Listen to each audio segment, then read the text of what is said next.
I really want to thank Lorraine and her associates for making this possible. It was something that didn't look like it was going to happen until maybe next year. And so Lorraine has been very gracious, and I much appreciate it, including the long ride from the airports. And I'm going to assume that everybody here knows something about Billy Meier. And one way or the other, you may think the case is real, you may think it's a hoax, what have you. We're going to do something a little different today in terms of the way I also have presented the case publicly before. And what I'm going to do is go into this a little bit. I haven't timed exactly how far, 10, 12 minutes, whatever. And then I'm going to see if you do have any questions at that point, because the difference here today is, and this will also be for the record, for those of you that are watching this on a DVD or online somehow, we are shifting in our world in many ways, as we know, and it is time to make some definitive things known and positions clear, not to encourage people to believe anything, but that they may have a little more information and hopefully be able to use it in terms of guiding you, us, ourselves forward through these very interesting and challenging times. So this statement about the confirmed existence of extraterrestrial life being the single most important discovery, greatest discovery in human history, it's something I don't think people in the UFO field give much thought to. We take for granted many things. So let's take this statement one step further. That would be exceeded only by the confirmed contact between extraterrestrials and the people of Earth, or perhaps a person of Earth. So we are looking at this in a slightly different way. Instead of assuming that, well, this is just another UFO case and all of that, we're going to really be questioning the whole paradigm of ufology as we move forward here. And we are going to want to know what the criteria are, or is, that we use to determine the truth. And that, of course, is going to be dependent upon what the evidence is, how much of it, and what quality. So we're going to, pardon me, we're going to look at, who is Billy Meier from the earliest documentation. If you think about it, for a public person, his life is enormously well documented from the age of about 4. And supposedly this is his first, and I say supposedly because we're not going to presume that just because we're presenting something that it's therefore true. I will say according to the information in the case, especially on anything where I personally haven't been able to prove or disprove it. We'll get to that stuff that anybody can prove. But this is said to be his first extraterrestrial teacher, a man named Svath, who had been in telepathic contact with a parish priest named Father Zimmerman. Father Zimmerman was a kind of very forward-thinking man for the time and for the location. He had a good sense of humor. He was loved very much by the people in his parish. And he was open-minded enough to be able to receive telepathic content and contact from Svath so that he could be prepared for young Edward Albert Meier, that's Meier's given name at birth, to come to him. And we will see that by the time Meier was 7 years of age, he'd already had 2 years of contact with Svath, of being tutored and mentored by him. It is said that at that point, between 7 and 8, he had the thinking capacity of a 35-year-old man. Well, that's great, except when you're 7 or 8 years old in a classroom full of 7 and 8-year-old other ones, and you may know more than the instructor. He had a very difficult childhood in those terms. It was for about 11 years that he was tutored by Svath. And then Svath, who was said to be about 900 plus years of age when he finally died, Meier's mentoring was turned over to a woman named Asket, an extraterrestrial human being. We're only talking here about human beings. And she was from an adjoining universe, not a planet, not a galaxy, adjoining universe. And she mentored Meyer from the age of about 16 on up through a period of time in his 20s and all when he was traveling around, mainly around Europe, Asia, Africa, Middle East, and learning kind of as a vagabond, a hitchhiker, if you will. He still was a two-armed man. He worked on a typewriter. He was basically self-educated from his experiences traveling, and of course, being mentored by people who had vastly greater knowledge and information and technology than we do. In fact, at one point, he was hanging out with a bunch of Jordanian partisans in the desert. And he can be seen kind of in the middle. There's a man with a white crisscrossing on his chest, and Meyer is just to the left of that man. He lived a life, apart from all of this UFO stuff, of enormous adventure. He's still living it. He's 80 years old now. He was photographed here with the palace guards for King Hussein of Jordan in 1963. And in the 1960s as well, he was known as the Phantom in the Middle East. When he was 16, he joined the Foreign Legion for a short period of time, and he learned all those skills of defense and offense and weapons and what have you. And he was a man who had nerves of steel. Yes, he was known as the Phantom in the Middle East. He was hired by police departments in Turkey, India, and West Pakistan to bring in serial killers and psychopaths, mass murderers. He never killed anybody. He defended himself, but never took anybody's life. He had skill with weapons, but he also had, as I say, nerves of steel and an ability to go into dangerous circumstances, stay relaxed, and do what needed to be done to bring peace and equanimity. In Pakistan, in 1964, the name Billy is given to him by an American woman who's traveling around and meets him and says, "Gee, you remind me of Billy the Kid." He liked that. Billy the Kid, American Western hero. As a matter of fact, if you get a chance to go to the center in Switzerland, he's got a photograph of Billy the Kid down at the end of one of the walkways on a wall there with the information about Billy the Kid, who in and of himself had an interesting, if not questionable life in many ways. So what we're going to do is look at what I call the foundational evidence from 1964. This is during the time that he was also not only being tutored by Asket, who we met a moment ago, and she is coming and interacting with him at the Ashoka Ashram. And this is in Marauli, India, outside of Delhi or New Delhi, the Ashoka Ashram. And he was taking photographs at that time. And this is where I want you to just pay a little attention, because we're going to, in a couple of minutes, we're going to halt this and just have a reality check before we get into the meat of the matter. These photographs, some of them have aged and they kind of look like sepia now. Some black and white ones remained. But the thing is that nobody's been able to quite explain how he managed to take these photographs. This is an enlargement. He couldn't have shot this with the camera he had. In this one, we see the bottom right, there's a kind of a silhouette you can see of a woman who was there at the time. These 8 craft, who were all piloted by people who work with ASCAT, from what is called the DAL, D-A-L, universe. Nothing to believe, just information.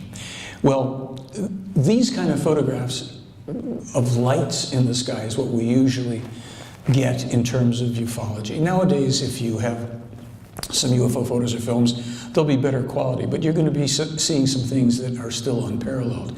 This is, to me, one of the most interesting and important photographs of all. Now, this image that you're seeing here of the photograph came from a film that we took in 2006. It's a film that's available as a DVD. It's also freely available online. It's called The Silent Revolution of Truth. I was working on this film with a young friend, a German guy, and Billy had opened up his album for us in his office, and we got right down with the camera there because this was so unusual looking. Now, we were this close and closer because we wanted to see if this photograph, has he put some white adhesive tape in there? Is it painted? What's this white cross doing in the sky? And it was in the photograph. There's no special effects. You'll see in a minute the camera he took these with. This white cross is in the sky, and you can see a figure of a person sitting on the ground. That's Billy. Behind him is one of the spires from the Ashoka ashram. And there is great significance, in my opinion, to this photograph. This is a hologram, we're told, that Asket generated with her ship. Now, of course, somebody else is taking this photograph. We don't know who that was. Haven't found that out yet. But he took this photograph, all of those that you've just seen, and about 69 more, with this Kodak Bellows type camera. My father had one of these things. It's a 1940s camera. You're lucky to get a photograph. There's no special effects you're going to pull off with this. Now, add to that in 1964, Meyer is interviewed in a newspaper that at the time had already existed for over 100 years. It wasn't a tabloid, it was a very reputable newspaper, and the reporter who interviewed him was a highly respected journalist, award-winning man, all that stuff. And while we can't make out the text here, unfortunately, what we do have, and it's available on my website where you can zoom in on it, the reporter is talking about meeting with this young Edward Albert Meyer, who's telling him that he's met with extraterrestrials all his life, and the reporter says that he's looking at 80 photographs of UFOs. 80 photographs of UFOs. We have 11 that have survived. And in there, he says, he describes a couple we have, and he says, and there's one with a illuminated cross in the sky. So we know that was not added after 1964. So we're kind of putting the pieces together. There's more. There's a young woman at the time, a young girl really. Her name is Pobol Cheng, and she's an eyewitness because her grandfather was the head monk. When we catch up with her later, she's already a retired UN diplomat. But as I say, she is there with her grandfather, who's in the center of the photograph, and her brother. This is about 67 or something, this photograph. And she's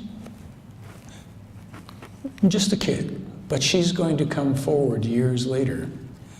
And she's going to kind of risk her privacy to talk about these photographs, to talk about this man, Billy, to talk about the woman, Asket, who used to come into her room at night as she was falling asleep, sometimes would stroke her hair, hum or sing, and she would say, of course, that, you know, she would see these crafts, as she says in this photograph, once a week, sometimes twice a week.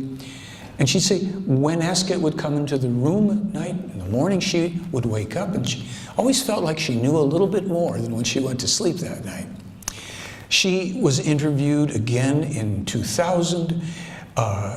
She goes to Switzerland also during that time to meet again with Billy. She goes and visits the ashram again. Now, this is someone who had put that part of her life behind her after she grew up. She goes, she studies, she becomes the Cambodian diplomat to the UN for 12 years. She's trusted by her country, obviously. Highly credible person. And then she lets her life, you know, go behind her. But people found out, after finding out about Billy Meyer, they're hearing about this Ashoka ashram, and they start to write her. Hence, she feels like she has to come forward and tell what she knows. And basically, we have an interview with her in that film I was telling you about. And she just says, look, you know, I was there, I saw him, he's a good man, an honest man. I used to see the ships and Asket, and, you know, here's a woman who has nothing to gain from this. So, I'll tell you a short story here. At the beginning of this year, I was contacted on one Saturday morning by a kind of mildly abrasive guy calling me from Thailand. He said his name was Joe. And Joe said, look, I'll just tell you, I'm a retired investigator. And I came upon this Billy Meyer case. And I think it might be a hoax, and I just want to know if you're willing to really talk about that. I said, of course. Let's talk about anything you want. I'll do my best to answer. So for about 3 months, we just went back and forth. He would have a question. I would tell him what I could tell him if I knew an answer. And then something went wrong between. He kind of got a little irritated and disappeared. So about 8 weeks ago from this time, roughly, the phone rings on a Saturday morning, and it's Joe. Hey, Mike, it's Joe. You still willing to talk to me? I said, yes, of course, Joe. What do you want? You know, what can we do here? Let's have some fun. And Joe said, look, I want to tell you my background a little bit. I'm the former top case supervisor for the OSI. That's the U.S. Air Force's Office of Special Investigation. From 67 to 71, I personally supervised over 2,000 investigations. And I've gone back into that 1964 evidence you got there. And I'm going to tell you right now, the Billy Meyer case is 100% ironclad, authentic, and I would take on anybody that wants to argue with you about it. And I'm going, well, Joe, that's very nice. What did he? He said, look, how does a guy in 1964 traveling around India on his own, a vagabond essentially with very little money and an old-fashioned camera, take 80 UFO? Where does he get them? Is somebody selling him UFO photographs? How could that happen? He says, look, you don't just keep marching through this case and take everybody from 1975 on and this and that, unless they can answer this credibly. Your job is over. This case is authentic. And you've got to answer those questions. Pobal Chang, why would she come forward, risk her privacy? How could this happen? He said, look, I tried to put a little piece of paper into any space in this that I could. I'm trained to do that. I did it over and over. I would sit with people. I could read their tells if they were lying. I went online and I watched all the interviews of Billy Meyer. He's an honest man. He didn't lie about a darn thing. And he said, I don't know why the world doesn't know about this. And I said, it's because it's real, Joe, in my opinion. That's why the world doesn't know about it.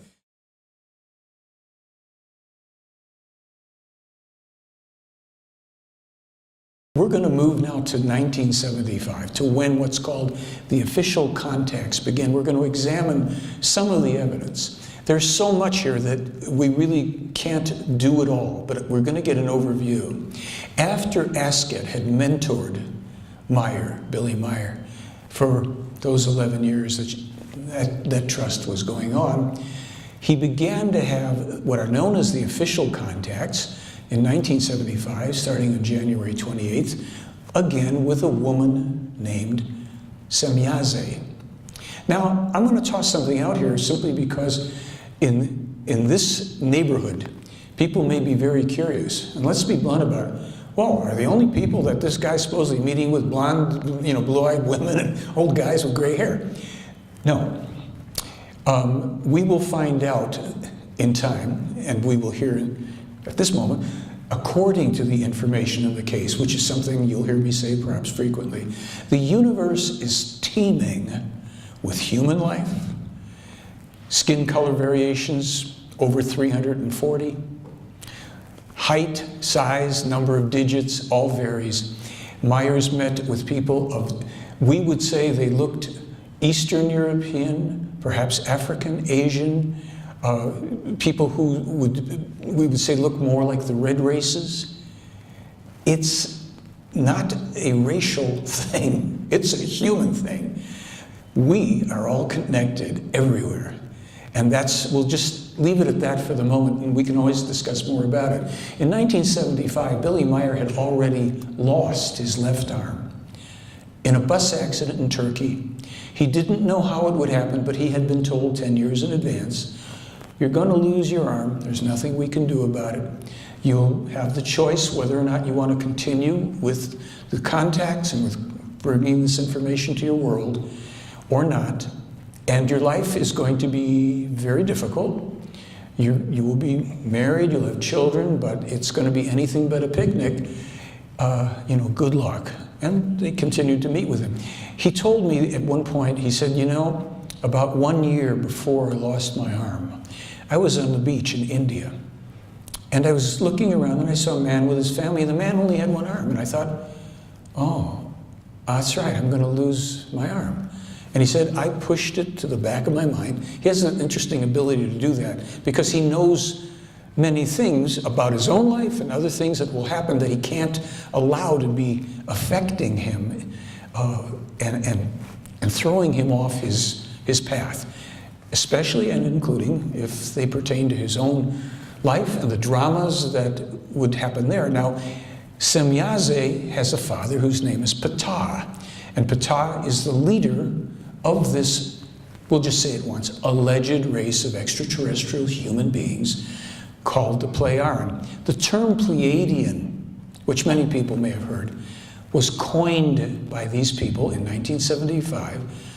And when Meyer said, why do you want me to refer to you as Pleiadians? There's no such thing. And they said, well, we know that. But after you, Billy, start bringing your information and your evidence to the world, people are going to claim to be meeting with Pleiadians, channeling Pleiadians, having Pleiadian boyfriends and girlfriends, and going. There's no life in the Pleiades. So just until we tell you to go ahead and reveal that we simply called the Pleiaren, let people do that, because they will then identify themselves as not being truthful.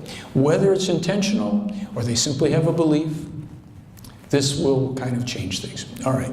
So there's another man named Quetzal, not to be confused with Quetzalcoatl from the South American or Central South American histories and mythologies. He is one of the higher ranking, if you will, people who assists in this mission. The term mission is used to describe that this is a body of work that has people supporting it in certain numbers, off-world people, and that it's intended to be brought to us on Earth for us to do with what we will, without coercion, without belief, and without being forced in any way, shape, or form to accept it or to start any kind of a religion, a cult, no kind of, this is a special thing that you can belong to idea. Some people have thought that, oh, this must be a cult and what have you, and it does not in any way, shape, or form, in my opinion and experience, almost 40 years, fit that category. If there are questions about it, we can address it. There's another woman, her name is Florina. Among many, drawings were done of these people with their cooperation, not sitting for portraits with anybody, but impulsed to someone who was sitting there and working off of a basic drawing that they provided and then working to correct it a little bit. So let's start with the 75 stuff on. We saw the early 64 UFO photos, some disks, some lights in the sky, and now we come to this quality. This photograph and the photographs connected to this period of time are unparalleled in all of ufology.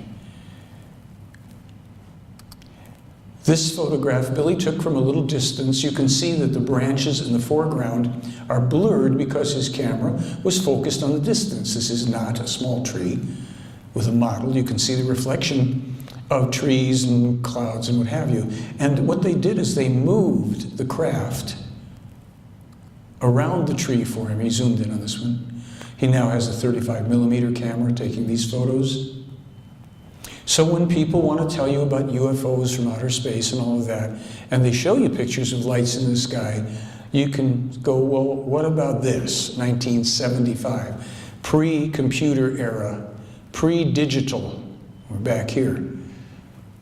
Billy Meyer's UFO photos. Oh, it's a hoax, it's a small model with, no. Here's 3 of the craft at one time. This is a still from a film clip. We have the film as well online.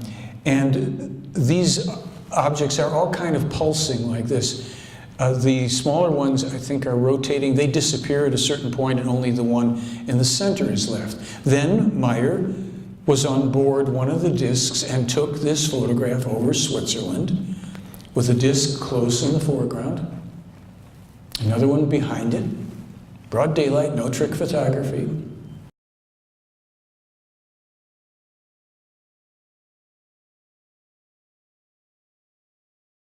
There is a coincidence, of course, about the base here at Dulce. I happen to know a fellow up in Flagstaff, where I live, who I met and who he had no knowledge of the Meyer case at all. His background, though, another guy named Joe, his background is he was an Army Ranger, a sniper, and then he worked in secret weapons development. He worked at Dulce. He worked at Camp Navajo in Arizona. And he was telling me that one day, I think it was here at Dulce, he said he was observing craft doing some really unusual thing at the base, different things. And he asked the guy next to him, he said, well, what are those? The guy said, oh, those are drones. He says, no, they're not drones. Drones don't make right-angled turns, and drones don't make the hair on my head stand up when they pass over. So he also told me, and I have this interview online for free, you can see it. So I asked him about Dulce and alien abductions. He says, well, aliens? No, there's no aliens at Dulce. He said, you know, I can take a team of Army Rangers into a neighborhood at night. We can pump gas into a home. Let's say the people are already asleep even. Make sure that they're really put out. We can go in, we can change things around, we can give, you know, strange memories to them, we can play with them, basically, and then leave. There'll be no sign that we were there, and they'll think that they've had an alien encounter. My point is this. I would never say that people haven't had certain experiences. The problem is that we can't say, if we experience something, we think we always know what it is, or sometimes we can say, I don't know what it was, which is better. I was talking to Lorene about this, and I've talked to a lot of people. This whole narrative that's been given to us about aliens have come here, they work with the US government, they've exchanged their technology for permission to do abductions and examinations on people. Well, here's the problem with that. If you are already a highly advanced, technologically advanced, long-lived race, you've developed space travel, maybe hyperspace travel and all the rest of it, and you can do the things that supposedly happen to people, you don't need our government's permission to do it. Nobody creates treaties with our government, of all the parties on Earth, to not create treaties with for more weaponry and technology. Sorry, folks, it's us. Now, let's just say this. Everybody in life has their role to play, their path to walk. In reality, we have all sorts of different societal structures.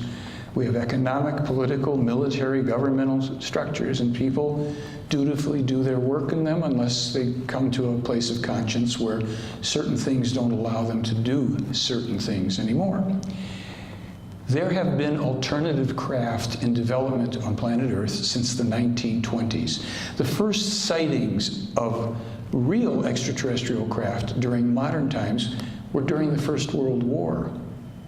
Over the battlefields of Europe, there were craft seen hovering around.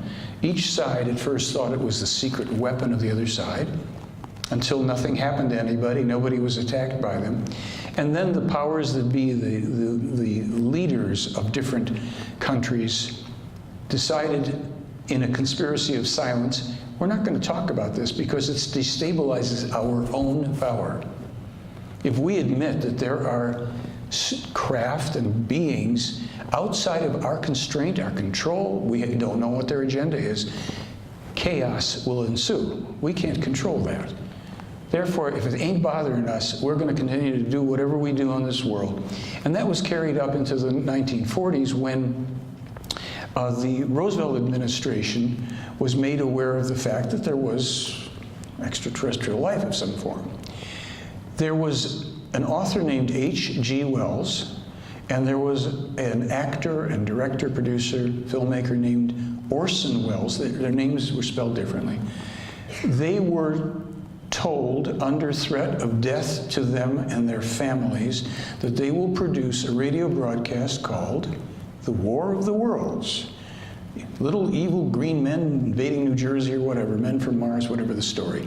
Films have been made, we've seen it. This was part of the active disinformation campaign to create evil aliens for us to be afraid of. because we tend to make other beings in our image. And this goes back to things pertaining to extraterrestrials and quite possibly to religions and belief systems as well. This information from the Meyer case about there not being aliens behind these so-called abductions and the whole genesis of this information. There is more information. We'll talk about the Roswell thing in a moment or two or at break. But this whole cover-up of the Meyer case, yes, the fact that there have been other extraterrestrial craft seen, and possibly other extraterrestrials seen, some people here have seen other beings or whatever, let's just say, okay, that's happened. We don't have contact with those beings, either with the Plejaren or with others. In 1979, contact with the Plejaren was offered to the Carter administration, and they turned it down. Now, I'll tell you why they turned it down, and I hope nobody takes great offense at what is in this material. It simply is what's in this material. You don't have to agree with it, certainly. Don't have to like it. Don't have to believe it. But the letter that was passed from Billy Meyer through Lee Elders, one of the investigators who also was connected to the CIA, was passed into the Carter administration, and it told Carter that they could have contact, to start contact with the Plejaren. This was intended to help us bring the world into peace. They would have worked with us. But they unfortunately did not understand us very well, really. When I read that letter, I said, Billy, what were these people thinking? Sure, this part of it where they say, you may not molest our ships, you may not molest or harm Mr. Meyer, who will be our intermediary for a while here, but you have to tell the people of your world that all the belief systems and religions are made up and fantasies. And I said, you brought this to a president who was what, a Baptist preacher? You think there's a chance on earth that he's going to go for this? So whether or not that's true, whether people are offended by that or what have you, they're human beings, but they didn't know us well enough. They didn't know that you can't simply come forward and challenge people's belief systems and think you're going to get cooperation. And that is to this day the same thing. Now, the real enemies of the truth of the contacts are in secret military and paramilitary financial groups, because it's all about control on this planet. It's not about evil aliens controlling us. Yeah, in the distant future, we're going to run into some nasty types, but that's not our problem now. This disinformation, it's to create fear among people. And so this will serve the weapons industry. You know, we pour trillions of dollars into weapons. And we think it's an insult when people say, why don't we have a real working healthcare program for people to be healthy and live longer? No, we've got to protect ourselves from each other and evil aliens. So this agenda, unfortunately, of covering up the truth of real contacts is forwarded by groups like these. And yes, it includes MUFON, and it includes exopolitics and the so-called Disclosure Project and SETI. And I have been in contact, tried to be, with all of these people to get them to look at the Meyer material, to even debate it. They will not go near it because this is distraction and disinformation. Now, Roswell was a real event. It's one of about 8 or 9 actual crashes and retrievals of disks. The beings that were found at Roswell, we are told in the Meyer material, were androids, robotic android beings, very advanced technology where they can function in a certain independence like living, human beings would, but they are androids, artificial intelligence. So that was made into a whole other thing. I first heard about Roswell about 1957. I'm in high school. A kid I knew comes up to me to talk about his dad's in the Air Force and told him about a crashed flying saucer that they took to an Air Force base in Ohio. I think we've come to know that as Wright-Patterson Air Force Base. I'll never forget that. I knew where I was standing in that school at the time because I was really interested, even way back then, about this. So we get the phony congressional hearings where people, usually former Congress people, are paid $20,000 by this terrible group, Exopolitics, which is a major disinformation group, to come and pretend that they're going to talk about UFOs and extraterrestrials. And the problem as well is that with groups like Disclosure or Exopolitics that parade in all these witnesses, all those people are telling the truth, meaning, I'm going to give them the benefit of the doubt. They've seen something, they were in an airplane or whatever, it was flew by.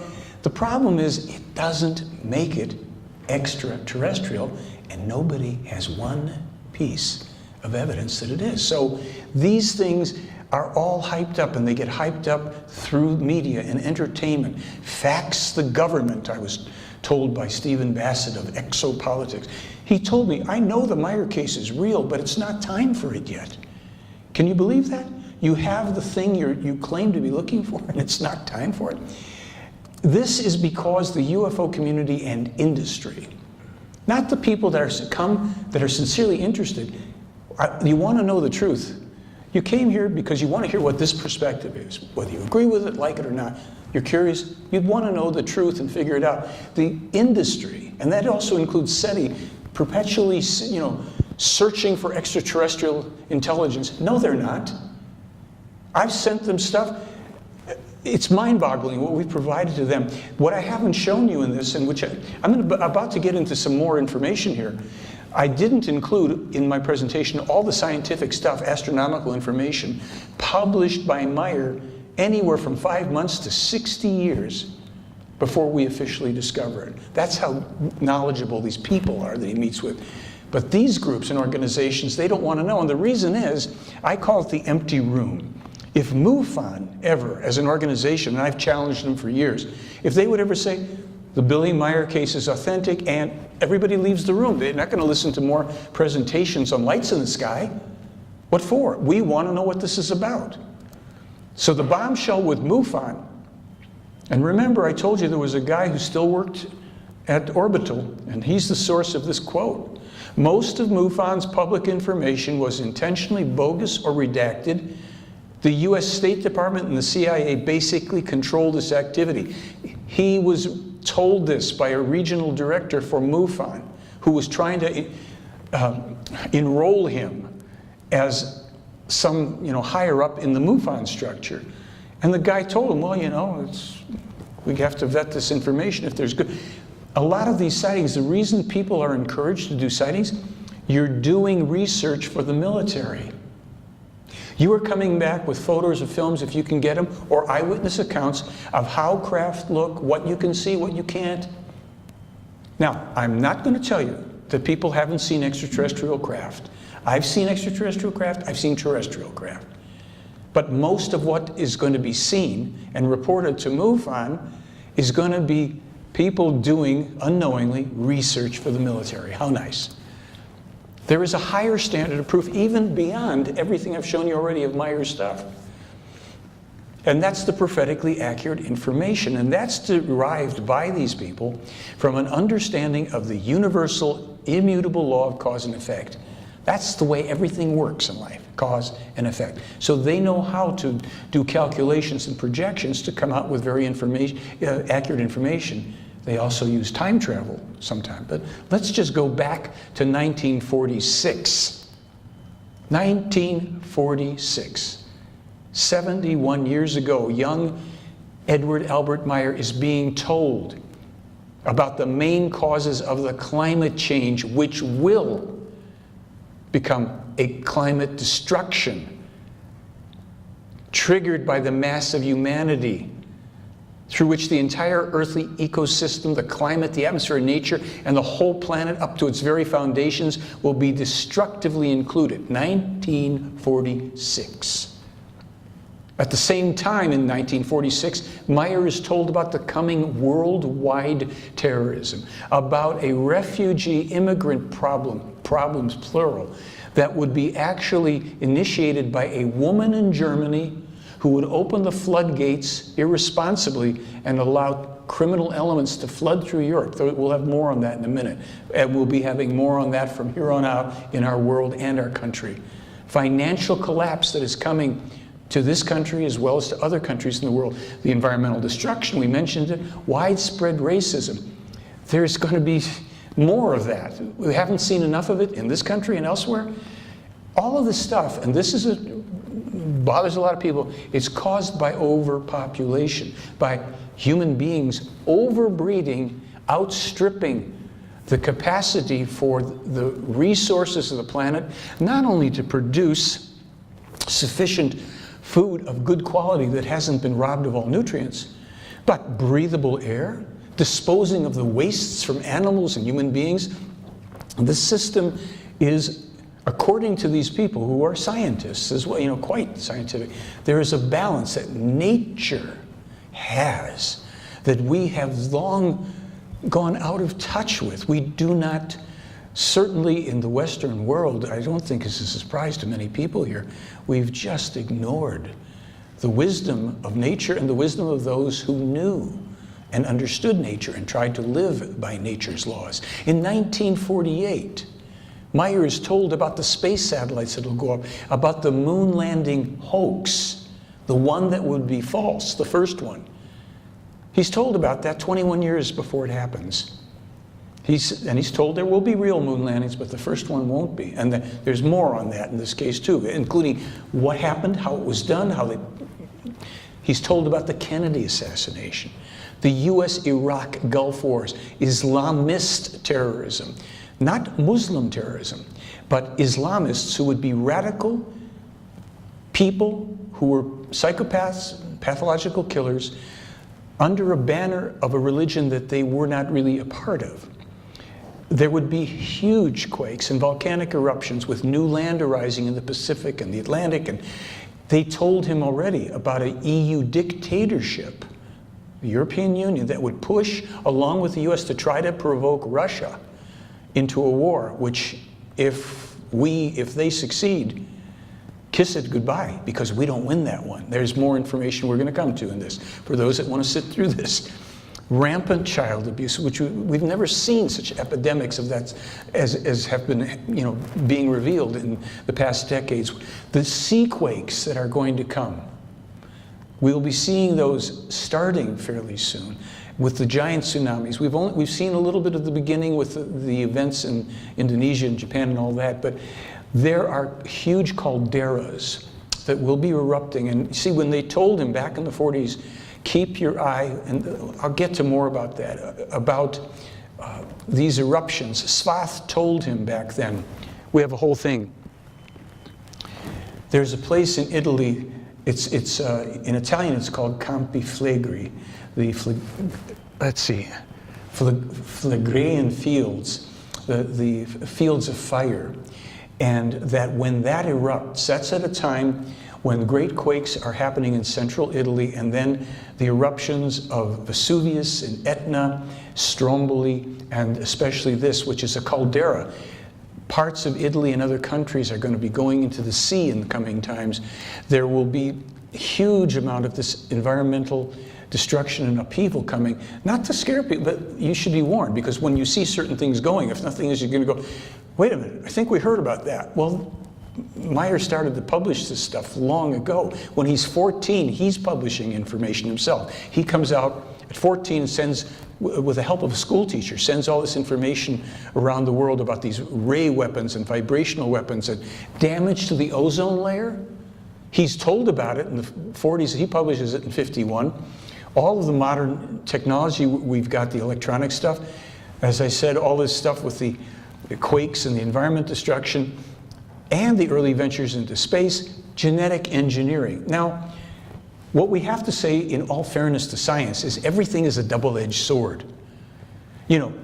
All science isn't bad. I can speak into a microphone so you can hear me better than if I just stand here with a little voice trying to reach you. How we use our technology.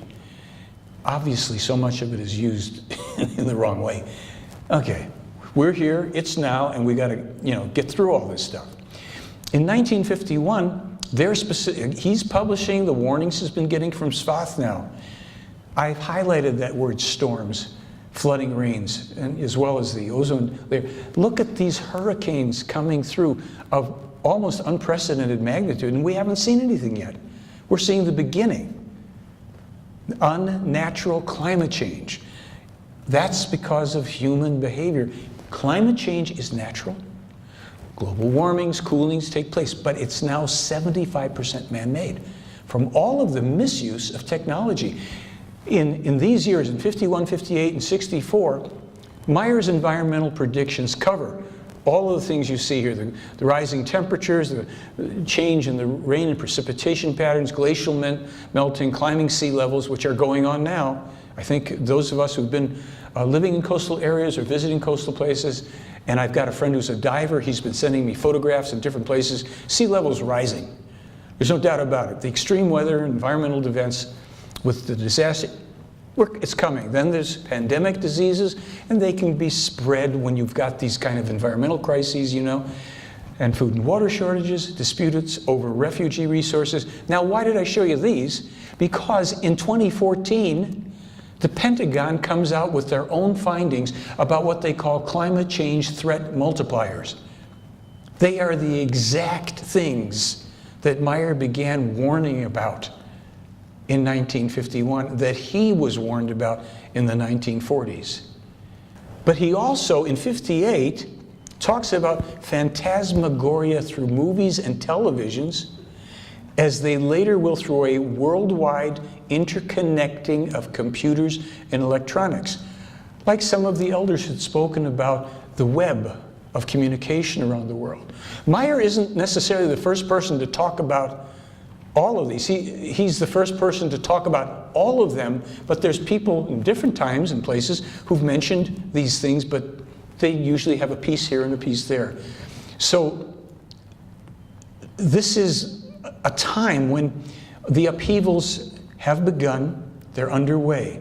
And in 58, he writes, terrorists will spread murder and destruction worldwide, and then, you know, go back and hide in the cracks in order to come out again and do it. Then there will be an unimagined impending asylum seeker problem. 1958. See, this is about a bit more than UFOs and extraterrestrials. I think no matter what, you're going to go, okay, wait a minute. You know, talking about asocial elements emigrate and who release a crime wave. People's possessions and their very lives are not safe any longer. And in terms of 1976, he's told that a lot of these earthquakes, volcanic eruptions and stuff are due to what? Taking the oil and the gas out of the earth, mining of the ores, damming waters, overbuilding cities. And Semyaze literally says to him, the earth collapses in on itself. Can you say sinkholes? You know how much fracking is going on even in these areas? They are making Swiss cheese out of the land, sucking the life out. And then, you know, there's a guy, I'll mention him here, this guy on the internet named Dutch Sins is the name he goes under. He predicts earthquakes. He predicts earthquakes with an 80+% accuracy. He's very, very good. He uses cause and effect. He understands how energy moves. He shows, using Google Earth and stuff, he shows where the fracking's going on by the hundreds of wells. We don't stand a chance against this. Suicide.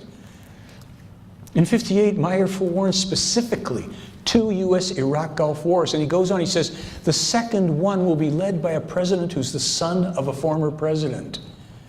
That's George Bush Jr.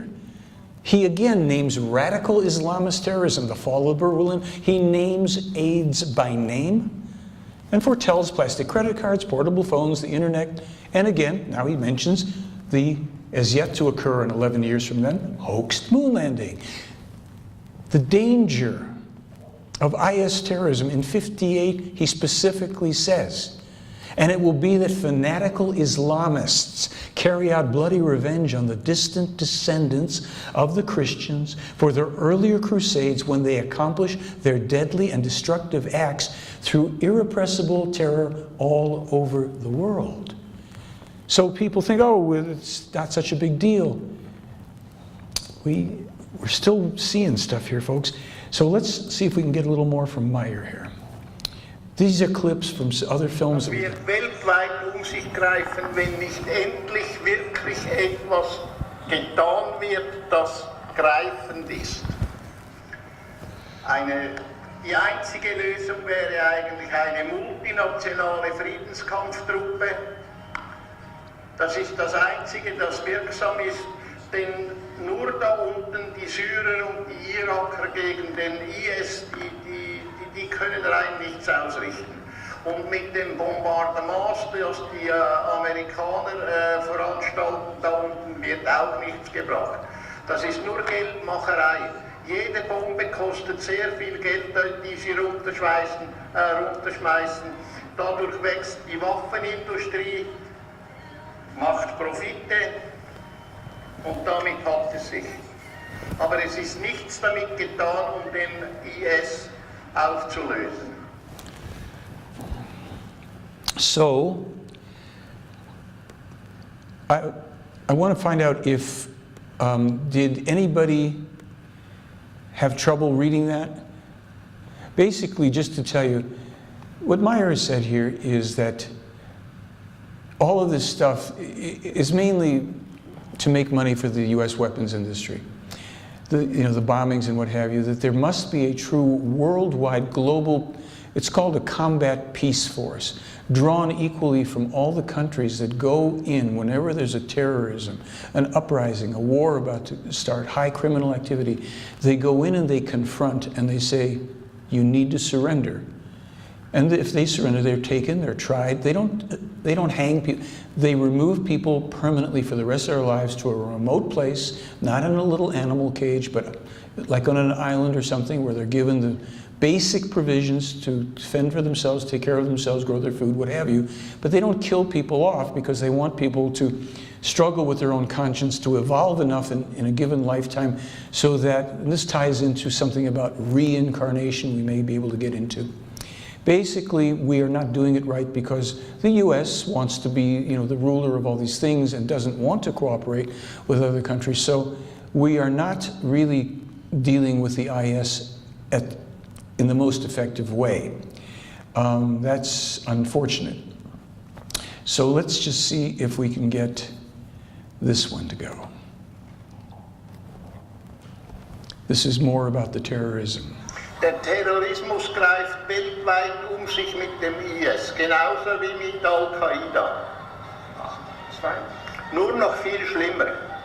Wir haben noch nie, seit Menschengedenken, haben wir noch nie einen solchen Terrorismus gehabt, mit so derartiger Morderei und Zerstörung, wie es der IS macht. Es hat es dieser Beziehung noch niemals in diesem Rahmen gegeben. So, in case you didn't get a chance to hear that fully, we are underestimating just how much evil and destruction the IS, Islamic State, or ISIS, is capable of and will do. Although, since we recorded that a couple years ago, I think the world has already seen also that this is an unprecedented situation. And we must have real leadership to deal with it. Now, in 1987, the Enoch prophecies were published, first in German, later on, around 2000 and 2002, in English. Enoch is the German name for Enoch, a prophet of old. We don't have generally speaking, the real writing and teaching of Enoch. Things have been changed quite a bit, but the Enoch prophecies or the Enoch prophecies have not been changed. They've been in the keeping of the Plejaren for a long time, and they were brought to Meyer for publication. They were translated from ancient language into German and then into modern German and then into modern English, because certainly some of the things that were mentioned in them, there were countries that weren't known by those names as existing 10,000 years ago when Enoch or Enoch was publishing prophecies. So in 1987, Meyer, number 232 here, they talk about an epidemic known as Ebola. Now, an outbreak and an epidemic are different things. We didn't have an Ebola epidemic in 1987. We only had it within the past few years. By the same token, progressing farther into the Enoch prophecies, again, these were on my website in about 2002, they talk about a Russian attack starting against Scandinavia from a place called Arkhangelsk. I didn't even know what that was, so I looked it up. It's like northern Russia, Siberia. 2002, 2004, nothing. In 2012, the Russians moved troops to Arkhangelsk and built a rather significant military base there. I learned from a guy I had known, a retired doctor and physicist, known him for over 50 years, a skeptic of this when we reunited. He thought this was crazy. And I sent him Meyer's information on this, and he had me come and bring a camera to tell me, the man is not crazy. I was in the military. I've flown over that place. If the Russians put troops there, it's very clever. It's under cloud cover. They could easily not only attack Scandinavia, but, as you'll see later in the prophecies, move into Alaska through the US. The fall of France. France will not only be invaded by the aggressors from the outside, but will also be conquered from within. We jump down to 259 to find out that he's talking about the foreigners of a different religion living in France at that time, specifically Islam, which will be this force working from within. 1987. In 2015, I went to an all-day skeptics event at NAU, Northern Arizona University, because I like to hear what people are saying on both pro and con about lots of stuff. There was a couple of professors there who presented who were really good. One was an older guy, Ray Hyman. I think he's a professor at Oregon State. He was about 85 then. And this guy was sharp, and he was very interesting. He was a skeptic, but he also he had kind of really gained some understanding of human nature from how people take on beliefs and how interacting with them as a phony psychic, he did that kind of a thing. Very interesting guy. There was another guy, Professor Scott Antes, who was there at NAU, and I wanted to interview him. I got Ray Hyman on video a little bit, but Professor Antes was gone. And a couple months later, I was down at a little coffee shop because I'm a songwriter and a singer. I've done that for years, and I went to play some songs. And this guy walks in carrying a guitar case. Gray-haired guy, too, you know. I said, oh, here comes another old folkie. It's Professor Antes. So I waved him to sit over at the table, and I said, hey, you know, I caught you at that skeptics event, and I've got something I'm involved with I'd like you to look at. Well, you know, as I said, I'm a tough nut to crack. I tell my students, you don't leave your beliefs at home, don't bring me. I said, I got it, I got it. Would you look at information if I send it to you? And he said, yeah, okay, send it to me. So for about 4 months, I sent him this information, and we went back and forth. We started to have lunch together regularly. And then one day at lunch, he said, listen, you've got to come and present in my classroom. He's a professor, he recently retired, but he was a professor of anthropology, which this isn't exactly, although there's elements in here. There's so much information, covers anthropology as well. But he had me come, and then he had me come, that was in 2015, then I came back in 2016. And then this quote that's up here, right after the November Paris attacks by the Islamist terrorists in France, in Paris, he said to me, we were talking about something in the email, he says, more on this later, but guess what the first thing I said to Laureen was? Laureen's his wife. When we first heard about the Paris bombings, I knew this one was on its way, thanks. I sent him Meyer's warnings about the coming Paris attacks. I have them on a DVD from 2004. It's right there, predicting all this stuff. But skeptics know better. Now, we mentioned war with Russia. This is from the prophecies again. The USA will set out against the eastern countries and all their financial, and then will have to defend itself against the eastern intruders. In all, America will play the most decisive role when, in the guise to strive for peace and to fight against terrorism, it invades many countries of the earth. I won't read every line, but you're going to get the gist from the bolded ones. The military politics of the USA will likewise know no limits. Neither will the economic and other political institutions focused on building and operating a world police force. Now here's one that should get you. This is from 1987. In the guise of a so-called peaceful globalization, American politics will aspire to gain absolute control of the world concerning supremacy in economy. 1987. In the guise of a so-called peaceful globalization. And all of this, they say, it points to the possibility the Third World War could develop from it. And another warning about nations here, about people, if the leaders don't take responsibility and the people don't force them to get in the right head, then many nations, great and small, are going to lose their independence and their cultural identity, as has happened in our country. Be beaten down because the USA will gain predominance over them and with evil force bring them down under its rule. Many countries at first will go along with it because they're afraid of American aggression and sanctions. But there's a turning away. Finally, many Asian, African, and European states will rise up against the American hegemony because they then get, this is only about exploitation, war. So there are puppet states that will be in existence, and then there's the turning away from the USA, which we see these elements popping up in the world. These are from the prophecies. But a great war will hardly be avoidable if the people, the human beings of Earth, don't move towards a better direction, true love, true freedom, true peace, instead of striving only for materialism, worldly treasures, wealth, pleasure. Here's the problem with that.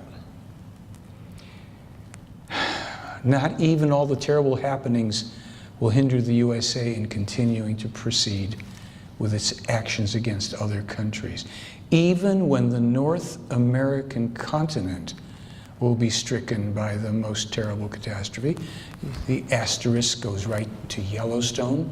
That's the third caldera that Spath told Meyer about in the 1940s. The one on the American continent cannot be prevented from erupting. It's only, we don't know when, that is overdue.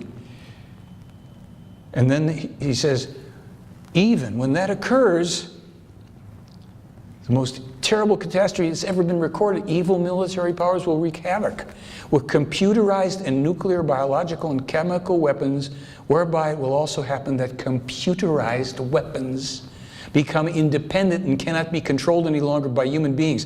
Have you not been hearing what Stephen Hawking and Elon Musk are now also warning about? Why these AI, these creatures, this whole thing, they can turn against us. Yes, and it's going to happen if we don't have wise enough people. It's here, printed in black and white from 1987. Oh, excuse me, from actually 10,000 years ago, if we want to go there and try and figure that out. Yeah, America and Russia will have the most terrible weapons, and they will clash with violent force. And here's a funny statement. At that time of conflict, whereby Canada will also be dragged into this conflict. Why would Russia drag Canada into an attack against us? Well, just a few years ago, Canada started to vie for the mineral rights at the North Pole, deliberately against the Russians who had laid claim to some territory. Then Canada made a separate treaty with the Eastern European state of Georgia, which ticked off the Russians. 1987, 2002, none of this had happened. None of this had happened. There it is again, you know, the enormously deadly systems of computer-controlled weapons that are only in the beginning stages of development today. Now, this next part is unpleasant, but it may be familiar to some people who had people telling them about this. As already mentioned, enormous natural catastrophes and rolling walls of fire and violent hurricanes will rage all across America, while in addition, all the terrible effects of war will bring thousandfold deaths, destruction, and annihilation. America's largest cities will be absolutely destroyed, and firestorms will cause great disaster and misery. I'm not a cheerleader for this coming out. It's just that are we going to pay attention at some point? Far in the West, it'll be different. The United States of America will be a country of total destruction. Why? With its global conflicts continuously instigated by it, continue far into the future, America is creating enormous hatred against itself worldwide. No secret any longer, I don't think. As a result, America will experience enormous catastrophes, which will reach proportions barely imaginable to people of Earth. The destruction of the WTC, i.e. the World Trade Center, by terrorists will only be the beginning, published first by Meyer in 1987, told to him first in 86, 87, and 89, and recently they told him what actually did bring down the WTC.